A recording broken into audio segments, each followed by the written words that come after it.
para las madres de la audiencia, las mamás de quienes escuchan este canal y también para las que ya no están con nosotros en este plano. Y cómo no, la mamá de su servidor. Este video va dedicado para ustedes.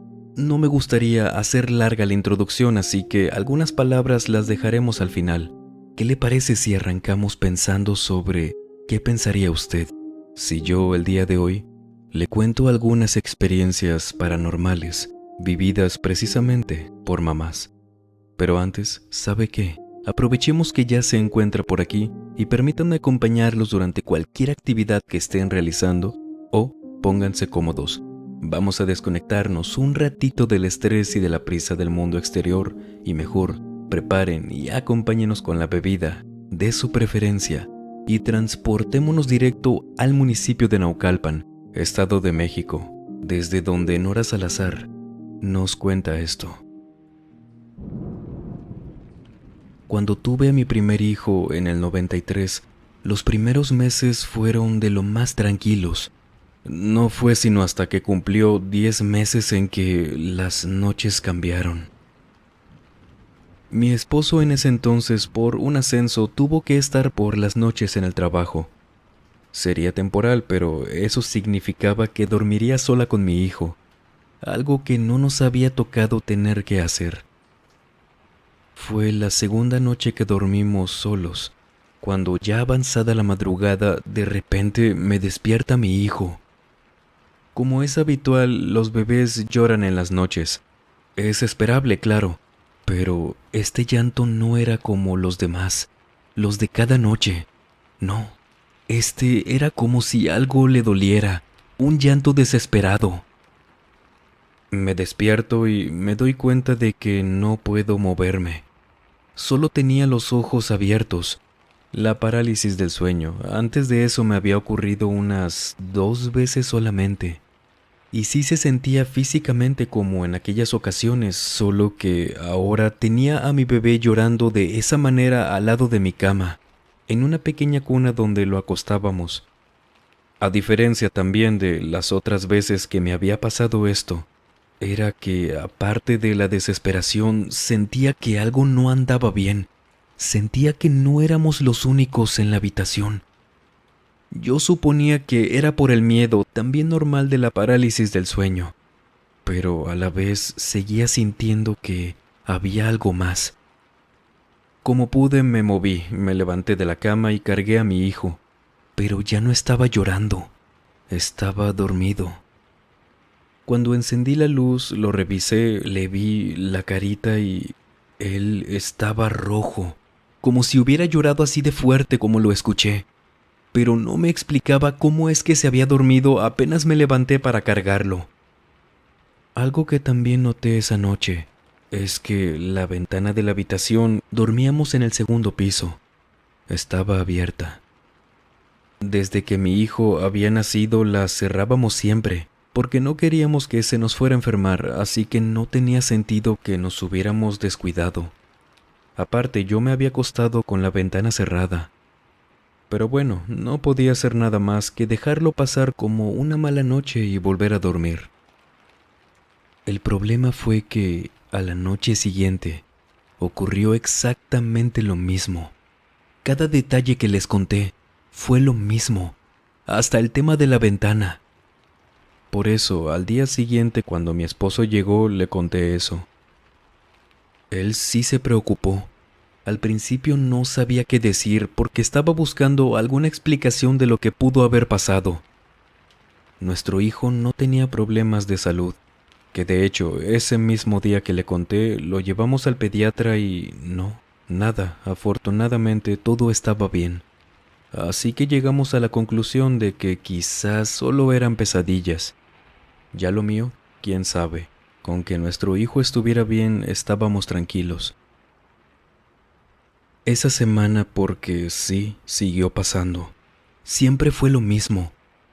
Me acuerdo que yo tenía vueltas por la tarde, debía ir al mercado, pagar los recibos y vueltas que mi esposo por falta de tiempo no podía hacer. Siempre llevando a mi bebé o dejándoselo a mi suegra, quien se ofrecía a ayudarnos en caso de que lo necesitáramos. Una tarde tenía que ir a surtir frutas y verduras en el mercado de la cabecera municipal. Saliendo de regreso y a unas calles, coincido con una vecina, una señora que vivía a unas 5 casas de la mía, quien apenas me saludó se detiene y me pregunta que cómo está durmiendo mi niño. Se me hizo extraño. Yo a esta señora a lo mucho un buenos días, ¿cómo está? Y listo. No hablo para nada con ella. Claro que la gente sabía que teníamos un hijo porque los vemos, saludamos y en algún momento lo habrán visto. De ahí a que sepan que no estábamos pasando las mejores noches, era distinto. Yo le respondí sin dejar que se me notara que de verdad me había dejado confundida su pregunta. Le dije que bien, que de hecho estaba durmiendo excelente. Y la señora, de unos 60 y tantos años, me acuerdo muy bien cómo me sonreía, muy extraño. Y luego le dije que justo estábamos terminando los preparativos para su bautizo. Cosa que era mentira, pero en ese instante en que la señora me hizo esa pregunta, tan específica para ser casualidad, me acordé justo de algo que me había dicho la mamá de mi esposo. Cuando le dije esto, no, hubieran visto su cara. Siento yo que trató de disimularla, pero se enojó, se molestó. Y así con ese tono tan cambiado me preguntó que por qué, que si no estaría mejor esperar a que las familias estuvieran de acuerdo, a que pudiera hablar el niño para decidir y puras excusas para no hacerlo. Y ahí, con esa actitud confirmé lo que sospechaba. Yo no, mi suegra sí. Me despedí de ella diciéndole que tenía prisa y la dejé ahí, viéndome caminar. Con miedo, no les voy a mentir. Ahora sabía quién era ella y por qué a mi hijo y a mí nos pasaban esas cosas en la noche. Cuando llegué por mi hijo a casa de mi suegra y justo antes de que le pudiera contar algo sobre el bautizo o la señora, ella me dijo: «Mija, a este niño lo tenemos que bautizar esta misma semana. Si quieren les ayudo con el dinero, es lo de menos. Nada más míralo. Alguien anda detrás de él, se lo quiere llevar. Se me hace que es esa vecina suya que les dije. ¿Te acuerdas? Que te dije que se cuidaran de ella y que no le anden contando nada». Yo nunca supe qué veía mi suegra. Desde el primer momento que vio a la vecina recién nos mudamos a la que era nuestra casa, nos dijo un poco alarmada que esa señora era una bruja, que estaba 100% segura. Yo, como les cuento, no sabía qué veía mi suegra. A mi hijo solo lo vio y supo eso. Porque esa tarde planeaba contarle lo que nos estaba pasando en las noches. Pero primero quería terminar mis vueltas. Sin embargo, mi suegra le atinó. Me dijo que este niño no estaba durmiendo bien y que alguien lo molestaba cuando estaba dormido. Entre mi esposo y mi suegra arreglaron todo por aquí y por allá para bautizar a nuestro hijo 2 días después de que hablé con esa vecina. Y se los juro, por lo que quieran, que a partir de esa noche dormimos tan bien, descansamos. No nos volvimos a despertar por las noches. No nos abrían la ventana, mi bebé lloraba, sí, pero como antes, por hambre, algún malestar y ya. No con esa desesperación como esas noches. Y a la vecina, sí la saludábamos de vez en cuando, sonriéndole al menos yo, de la misma manera en que ella lo hizo cuando me preguntó por mi hijo ese día. Se cuenta en muchas partes que bautizar a los pequeños es una manera de protegerlos de varias cosas, entre ellas, de las brujas. Pero cuéntenos usted, ¿le ha ocurrido alguna situación similar? En lo que recuerda, vámonos directo a la provincia de Buenos Aires, Argentina, desde donde Esther Guzmán nos cuenta esto. Mi experiencia sucedió hace un par de años. Si no mal recuerdo, habrá sido por allá del año 2014 o 15, y en ese entonces mi hijo acababa de comenzar la preparatoria. Yo siempre salía antes que él por las mañanas para ir a mi trabajo. Él se iba 1 hora después de mí, Y al regresar era igual. Llegaba yo a eso de las 2 de la tarde y él luego como a las 3 o 4. Ese día llegué del trabajo a mi casa y normalmente comía y luego me tomaba una siesta. Pero esa vez, antes de levantarme a cocinar, me acosté un rato en mi cama. Les aseguro que no pasó ni un minuto. Y mi hijo me habló. Bueno, solo me dijo, mamá, desde la puerta de la habitación. Levanto solo la cabeza y lo veo asomando muy apenas medio cuerpo por el marco de la puerta. Yo lo veo vestido como estaba en la mañana, con un pants ligero y una playera también delgada, una pijama. Desde la cama le pregunto que qué había pasado, si no había ido a la escuela. Y él me dice, ven, solo eso. Luego se retiró de la puerta y escuché que caminó a su habitación. Desde la cama le grité preguntándole si se sentía mal o por qué no había ido si él no era así. Me respondió lo mismo, pero ahora solo desde su cuarto, diciéndome solo que fuera con él. Le dije que ya iba, solo me tenía que levantar, pero me interrumpió gritándome más fuerte que fuera, de una forma muy grosera, extraño en él. Me paré de la cama, molesta con él. ¿Qué necesidad tenía de gritarme de esa forma?, pensé, en lo que salí de mi cuarto y escuché que abrían la puerta principal de la casa. Era mi hijo, vestido bien, vaya, como siempre cuando iba a la preparatoria. Traía cargando su mochila y todo. Él me voltea a ver, supongo que notando mi expresión de enojada, aunque ahora estaba confundida. ¿Qué tienes, ma?, me preguntó, mientras cerraba la puerta y se acercaba conmigo. Yo le respondí, la verdad, lo había visto a él vestido como si no hubiera salido ese día de casa, que me había ido a hablar al cuarto. Lo vi y lo escuché claramente las 3 veces que me llamó. Era inconfundible para mí su voz. Eso, o había entrado alguien a la casa igualito a él y me había llamado mamá. Así de raro sonaba y había sido eso, pero entonces, si no, ¿qué había pasado?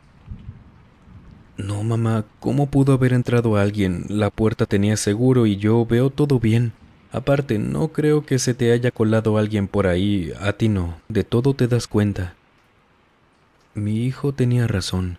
No es que me diera cuenta del más mínimo detalle diferente en la casa, sino que tanto él como yo siempre hemos sido muy ordenados, no de una manera compulsiva, solo lo suficiente como para no tener un desastre por la casa o cosas tiradas por ahí donde no van. Mucho menos se me pasaba cerrar con llave la puerta, y cuando llegué sí tenía seguro. Le atribuí todo eso al cansancio. Pensé que tal vez me había quedado dormida en menos de un minuto, no sé, no lo quería asustar ya, y pues se fue a su habitación. Escuché que me llamó, me gritó, no grosero, sino para que lo escuchara, preguntándome si yo había dejado la ropa tirada en su cuarto. Fui hasta donde estaba él y, en el suelo, en la entrada de la habitación, detrás de la puerta, estaba la ropa tirada con la que él dormía, con la que lo había visto segundos antes de que él llegara y que yo creía que era él. Ya se imaginarán el tremendo susto que me dio ver eso. No era posible. ¿Saben cómo se veía? Como si quien o lo que hubiera usado la ropa de mi hijo, quien me había hablado y que ahora estoy segura que no era él, a pesar de verse exactamente igual, hubiera dejado simplemente esas prendas ahí. Pero, ¿a dónde se había ido? No, la ventana no estaba abierta. Estaba muy bien cerrada cuando entramos. Entonces, ¿qué fue eso? Podemos pensar en estos fenómenos que creo que a muchos se nos vendrá a la mente rápido al escuchar este relato. Los fenómenos doppelganger. Estos dobles, no sabría si decirles si buenos o malos, ya sea de nosotros o de nuestros seres queridos, pero que ahí están, manifestándose y dejándonos con la duda de ¿qué quieren? Escríbanos sus teorías en lo que volamos de vuelta a México, Yucatán, precisamente. Irma Fuentes, esta noche nos cuenta esto. Hace ya unos años me pasó algo muy extraño en casa. Soy madre de una familia de 2 hijos, una adolescente de aquel entonces 12 años y el menor tenía 6, y claro, mi esposo y yo. A mí siempre me encantaba comprar cosas interesantes, bonitas, antiguas en los tianguis o mercaditos como los conozcan. Y va precisamente de esto mi relato. Todo comienza una tarde en la que mi hijo menor se acerca conmigo y me pregunta: «Mamá, ¿quién es ese niño? A cada rato se anda asomando, pero no lo conozco, y se esconde cuando lo busco». Yo le pregunto que ¿cuál niño? No había nadie más en la casa que no fueran ellos dos. ¿Un vecino? No, para nada. ¿Pero cuál niño? ¿De dónde se asoma?, le pregunto. «Mamá, pues cada que paso por afuera de tu cuarto se asoma un niño desde el espejo de tu peinador. Entro porque se me queda viendo bien feo, riéndose de mí. Se ríe de que no lo encuentro cuando lo busco en todo tu cuarto». Esos comentarios no fueron una sola vez. Él me lo decía molesto, que un niño siempre se burlaba de él desde ese peinador, que solo lo veía reflejado como si estuviera en alguna parte de mi habitación, encima de mi cama, al lado del closet, y entendí que eso no era normal. Pensé rápido en ese peinador, que lo había comprado también en un tianguis, y en que ya me habían dicho mis amigas que no anduviera haciendo eso, porque nunca sabía qué podría traer, de dónde venía. Llegando mi esposo, le conté, lo sacamos y mientras lo rompíamos, porque eso hicimos, no queríamos vendérselo a alguien más, regalarlo y que los fueran a asustar. Porque él me contó que en las mañanas, antes de salir a trabajar, él veía a mi hijo reflejado en el espejo, cuando no había nadie más en la habitación. Y él sí sabía que lo que veía en ese espejo no era nuestro hijo. Tiramos la madera de ese peinador a la basura y así terminó todo ese asunto. Nunca le comentamos nada a nuestros hijos, pero el menor sí nos dejó de hacer esos comentarios. ¿Cree usted que el hecho de comprar algún objeto usado siempre traiga consigo algo, pero depende de la intensidad del lugar donde vino? ¿O es simplemente como una ruleta? Puede ser que sí, puede ser que no. Cuéntenos en lo que volamos directo a España, a la ciudad de Segovia, desde donde Claudia Páez nos cuenta esto. Cuando era adolescente, mi mamá y yo vivimos algo muy, muy feo. No sé bien qué pasó realmente. Tal vez ella sí, pero no quise preguntarle mucho. Eso sí la perturbó. Sucede que una noche, yo teniendo 17 años, no era una niña como para no acordarme muy bien de eso. Mi madre y yo justo terminábamos de cenar. Esa noche nos habíamos quedado solas ya que mi padre había salido a un viaje de negocios. Ella lavaba los platos mientras que yo le iba pasando los trastes que habíamos usado.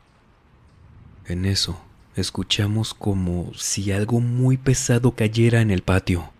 Como si un costal de, no sé, tierra, de papas cayera sobre el suelo. Mi mamá me pregunta que si escuché algo. Yo le dije que sí, que había sido como si algo hubiera caído. Me dice que sí, algo así. Y ella desde la ventana, la cual tenía vista al patio, se asoma. Nunca voy a olvidar la voz, la cara, la forma en que me dijo que había un perro en el patio, para luego de unos 3 segundos de ver detenidamente por la ventana, decirme que eso no era un perro. Ya casi gritando, con la voz quebrada, la cara se le estaba deformando porque algo estaba viendo y le daba miedo. Decía que eso era un animal, pero con una cabeza humana, que la estaba viendo directamente desde afuera. Mi mamá se quita de la ventana en un estado de pánico, hiperventilando, muy alterada. Yo no vi nada, pero les juro que alcancé a escuchar que un señor, un hombre, se reía desde afuera. Y ese sonido se fue alejando. Claramente ya no estaba en el patio. Mi mamá, la verdad, tardó mucho para calmarse. No dejaba de decirme que no saliera, que no me asomara, que el perro con cara de hombre. Le di lo que encontré para tranquilizarla, unas pastillas naturales, un té. De paso yo también me tomé uno. Y después de esa noche, sabía que no debía volver a preguntarle qué había visto. No podía olvidar cómo se puso cuando vio lo que fuera que estuviera en la ventana.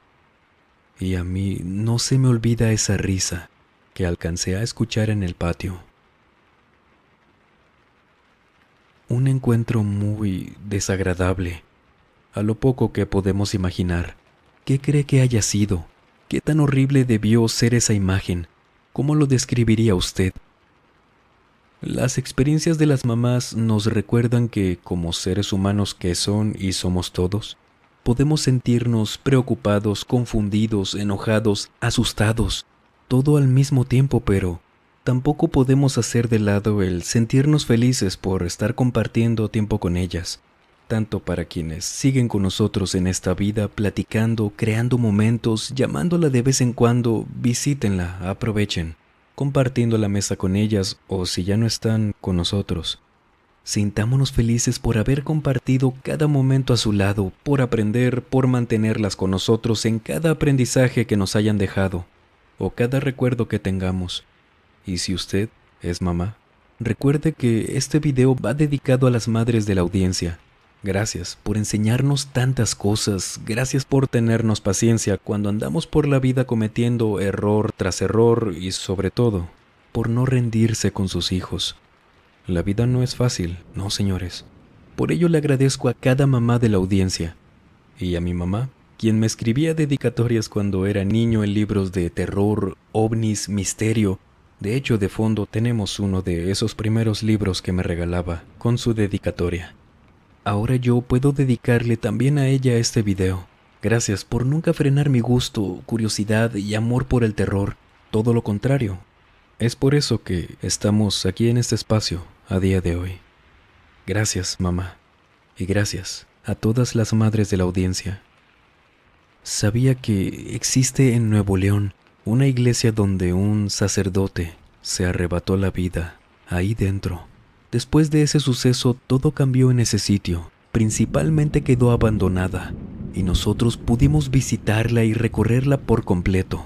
Les dejaremos el enlace en el primer comentario, y la historia completa también se las contaremos por allá. Espero puedan acompañarnos por allá también, ya que es un contenido que hacemos con todo el cariño del mundo para ustedes, así como también puedan comentarnos qué podríamos mejorar por allá. Nos leemos en aquel canal. Gracias. Y si ustedes han tenido alguna experiencia paranormal, por favor escríbanos a través de la página de Facebook, el correo electrónico o nuestra cuenta de Instagram que dejamos como siempre en la descripción y en el comentario fijado. Gracias de antemano. Y sin más por agregar, les mando un muy fuerte abrazo. Nos vemos en el próximo video. Y el último en salir, por favor, apague las luces y cierre las puertas del mausoleo. Buenas noches.